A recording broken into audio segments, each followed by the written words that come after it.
किसी भी साधना से साधक में एक सूक्ष्म दैवी चेतना का आविर्भाव होता है।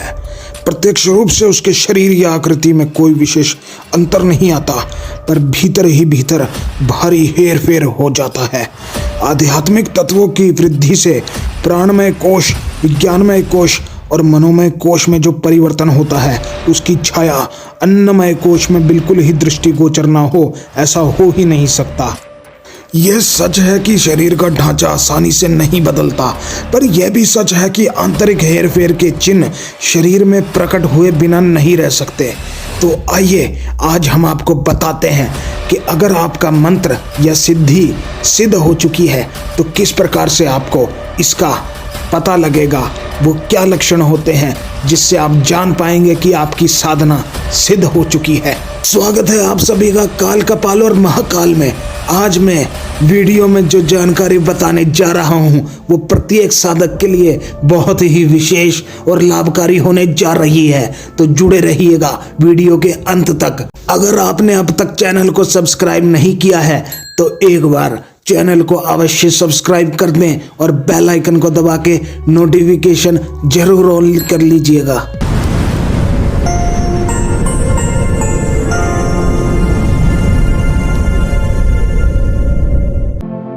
सर्प के मांसकोश में एक नई त्वचा तैयार होती है तो उसका लक्षण सर्प के शरीर में परिलक्षित होता है। उसकी देह भारी हो जाती है, तेजी से वह नहीं दौड़ता, सुफुर्ती और उत्साह से वह वंचित हो जाता है, एक स्थान पर पड़ा रहता है।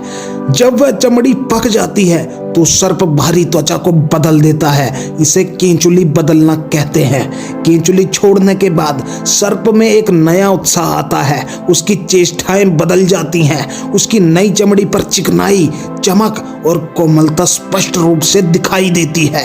ऐसा ही हेर फेर साधक से होता है। जब उसकी साधना गर्भ में पकती है तो उसे कुछ उदासी, भारीपन, अनुत्साह और शिथिलता के लक्षण प्रतीत होते हैं, पर जब साधना पूर्ण हो जाती है तो दूसरे ही लक्षण प्रकट होने लगते हैं।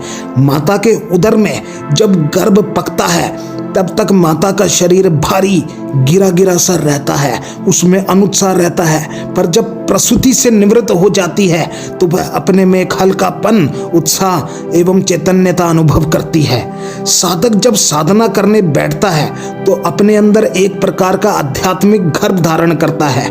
तंत्र शास्त्र में साधना को मैथुन कहा है। जैसे मैथुन को गुप्त रखा जाता है वैसे ही साधना को गुप्त रखने का आदेश किया गया है।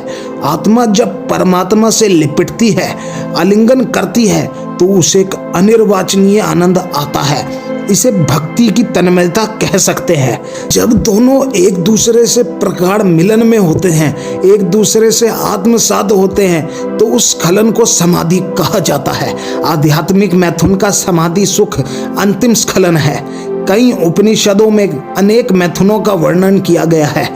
अंडे से जीव निकलता है, गर्भ से संतान पैदा होती है। साधक को भी साधना के फलस्वरूप एक संतान मिलती है जिसे शक्ति या सिद्धि कहते हैं। मुक्ति, समाधि, ब्राह्मी स्थिति, तुरीय अवस्था आदि नाम भी इसी के हैं। ये संतान आरंभ में बड़ी निर्बल तथा लघु आकार की होती है। जैसे अंडे से निकलने पर जीव बड़े ही लुंज पुंज होते हैं, जैसे माता के गर्भ में उत्पन्न हुए बालक बड़े ही कोमल होते हैं, वैसे ही साधना पूर्ण होने पर प्रसव हुई नवजात सिद्धि भी बड़ी कोमल होती है।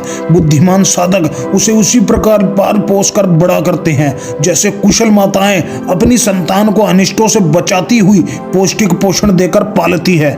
साधना जब तक साधक के गर्भ में पकती रहती है, कच्ची रहती है, तब तक उसके शरीर में आलस्य और अवसाद के चिन्ह रहते हैं। स्वास्थ्य गिरा हुआ रहता है और चेहरा उतरा हुआ दिखाई देता है।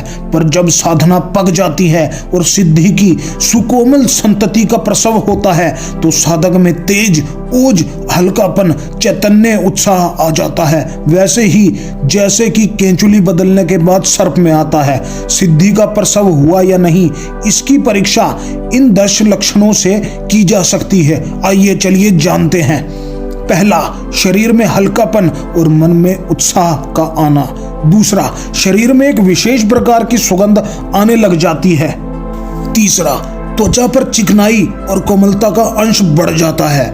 चौथा, तामसिक आहार विहार से घृणा बढ़ जाती है और सात्विक दिशा में मन बढ़ने लगता है। पांचवा, स्वार्थ का कम और परमार्थ का अधिक ध्यान रहने लगता है। छठा, नेत्रों में तेज झलकने लगता है। दोस्तों, मनुष्य कोई भी महत्वपूर्ण कार्य करना चाहे उसमें किसी न किसी प्रकार की विघ्न बाधाएं, भय, प्रलोभन आते ही हैं, किंतु जो लोग उनका सफलतापूर्वक सामना कर पाते हैं वह ही सफलता के द्वार पर पहुंचते हैं। आहार दोष, आलस्य, अधैर्य, असमय, घृणा, द्वेष, विलासिता, कुसंग, अभिमान आदि के कारण भी साधक अपने मार्ग से भटक जाता है। भ्रष्टाचार, चोरी की कमाई, दूसरों के अधिकार का अपहरण, घोर स्वार्थपरता आदि जैसे दोषों का आजकल बाहुल्य है।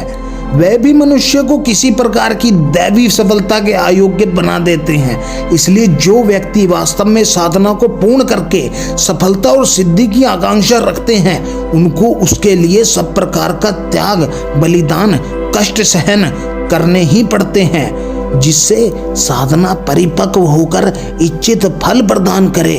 अगर आप भी एक साधक हैं और साधना मार्ग से जुड़े हुए हैं और आपको इन कठिनाइयों का या इन लक्षणों को देख पा रहे हैं तो साधना से जुड़े रहिए।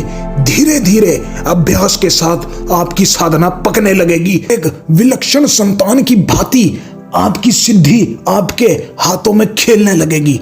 दोस्तों, आज मेरे द्वारा बताई गई जानकारी आपको कैसी लगी एक बार कमेंट बॉक्स में लिखकर जरूर बताएं। साथ ही चैनल को सब्सक्राइब जरूर कर लें और वीडियो को लाइक करना ना भूलें। बेल आइकन को दबा के नोटिफिकेशन ऑन कर लें ताकि आने वाली किसी भी वीडियो से आप वंचित ना रह पाए। अगली बार कुछ नई जानकारियों को लेकर आपके समक्ष हाजिर होऊंगा। तब तक के लिए आज्ञा दीजिए और अपना बेहद ख्याल रखिएगा।